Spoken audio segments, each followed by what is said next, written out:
You ever start a new hobby but quickly realize you have no idea what anyone else is talking about? Let me fill you in on some slang you might see the Midjourney community use from time to time. And stick around until the end because I have a Discord specific tip and 2 prompt crafting tips for you.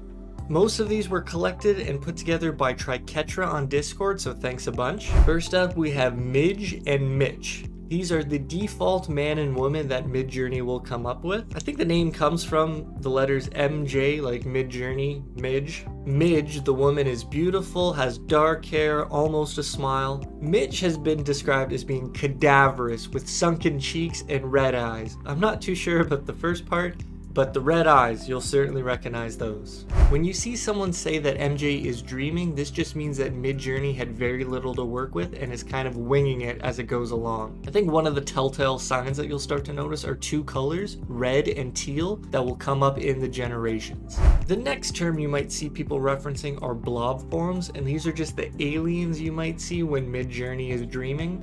If you see someone talking about MJ 1, 2, or 3, or even 4 now, they're just referencing the different algorithms that have appeared over the last couple of months. And they're all accessible in the settings menu.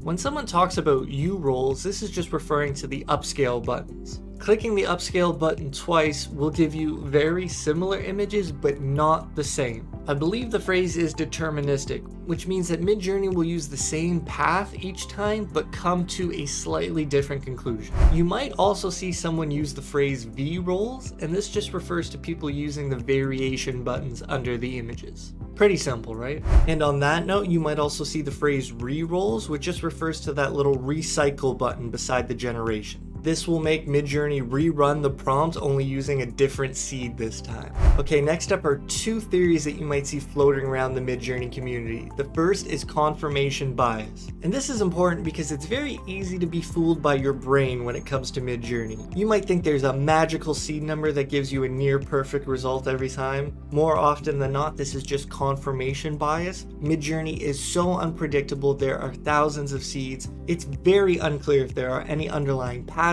or consistency or conclusions that you can draw from any Midjourney generation. Take everything you read with a grain of salt. And then there is the theory of prompt leakage, which is the hypothesis that your previous generations influence your future generations. And by all accounts, this is false. It is not possible. And this is coming from the developers. Midjourney does not hold any memory. It does not remember what it's made. It does not know what it's going to make. It is tranquil. It lives in the moment. Now, this won't stop other people from telling you that the leakage exists, or that you might even see it for yourself. But again, by all official accounts, this does not exist, so try not to get too caught up in it. Now for the Discord specific tip. This will be very helpful for you.